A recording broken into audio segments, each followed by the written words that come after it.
I will be describing and demonstrating the superficial front line, the superficial back line, the lateral line, and the spiral line, as well as the functional lines of your body. Myofascial lines are essential to your everyday life as they control body positioning, maintain posture, and produce smooth, coordinated movements throughout your everyday life. The superficial front line begins on the dorsal surface of the toes to the tibial tuberosity, which creates the anterior compartment of the lower leg, and inserts on the iliac spine. It starts again on the pubic tubercle and continues up all the way to the sternum to the mastoid process. The superficial front line balances the superficial back line in the sagittal plane. It contracts the front of the body and is stretched during a back bending activity. The superficial front line requires fast twitch fibers that protects our organs by creating strong, flexible movements. This is directly related to the startle reflex, as it's when we bring our body into a fetal position when we get scared. A movement that would show the flexion of the torso and the hips and the extension of the knee and the dorsal flexion of the foot would be a toe touch. As you get your client to sit down, get them to bend over and touch their toes. As you can see, mine is very flexible. To progress this movement, get your client to stand up and have him touch his toes.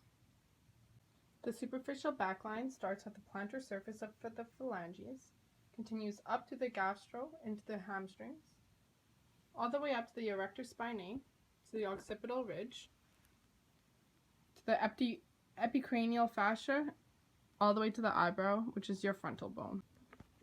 The purpose of the SBL is to support the body in extension, keeping us upright. It prevents us to curl into a flexion motion. The SBL requires slow twitch endurance muscle fibers, as it has to deal with long endurance tasks like standing and keeping an upright posture. The SBL has extension in the head, the back, and the pelvis. However, flexion in the knee. A movement pattern of the SBF would be to get your client to stand and do a slight bend in the back. This would be the progression for the superficial back line. Have your feet shoulder width apart. Take a lunge. As you drive your pelvis into the floor, put your arms in front of your knees, retract your scapula, and flex your spine. I'll be showing the lateral line. So it goes one way to the TFL band, and then goes up and around and wraps behind the occipital ridge.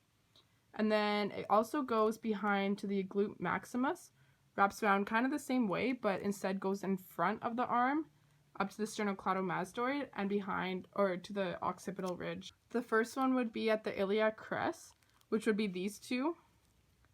The second one would be at the lateral abdominals, obliques, which are these two crossings. And then the third one is at the external and internal intercostals, would be at these two. Postural function of the lateral line is primarily to balance the front and the back of the body, as well as bilaterally they'll balance the left and the right sides. It also mediates forces among other superficial lines like the superficial front line and the superficial back line.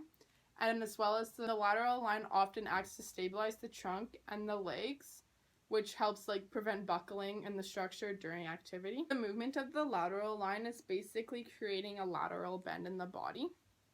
So that causes lateral flexion of the trunk, abduction of the hip, and eversion of the foot. Lateral movement of the body would be just a lateral bend. Bring your arm up, keeping your feet on the ground, just doing a side bend. I'll be showing the progression of this movement. What you can do is go into a squat and laterally twist, holding it. Even doing this is good, but drive your hips the opposite way, as it'll do more of a stretch. So it goes across, crosses the medial border of the scapular, goes around, crosses the external obliques and the lateral rib, comes down the abdominal medial alba line, the internal oblique, the iliac crest, also the ASIS, down to the TFL band, lateral tibia condyle, tibialis anterior, to the first metatarsal base, around the foot, back up to the sacrum, all the way up to the erector spinae, and back up to the occipital ridge. The SL, it helps with maintaining imbalances throughout the body, since the whole body is quite connected between it. It does twists, rotations, and lateral shifts in the body.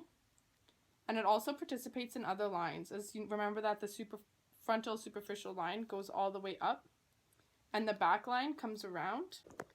The overall movement function of the SL is to create and mediate spirals and rotations in the body. Spiral line movement. So the movement is going to be a lunge with a chest height press. So you go into a lunge, keeping your pelvis driven into the floor and your feet on the floor. You can put your arms out at the same level of your chest and twist your body, not just your torso, but your hips as well, into the side of the same leg. So it'll be a twist. And then back up. And to progress this movement, what you can do is go into the same lunge. However, instead of going to the side of the leg that is out, go into the opposite side and twist your body. Functional lines are very different compared to any other myofascial line, as they are not used in everyday postural movements. Functional movements, like the name of it, like sports, where you need a lot of power and force. The back functional line starts at the humerus and inserts in the tibia. The front line starts at the humerus and from the rectus abdominis inserts in the femur. The movement of the functional lines is mostly to bring the opposite shoulder and the opposite hip together. When the other lines are balanced, the functional line has no problems of their own. The functional line doesn't help in any postural movements, or not all postural movements. It still helps in stability of yoga poses. The movement pattern for the functional line would be a split stance, one leg row. To progress this movement, you'll go into one arm cable rotational row.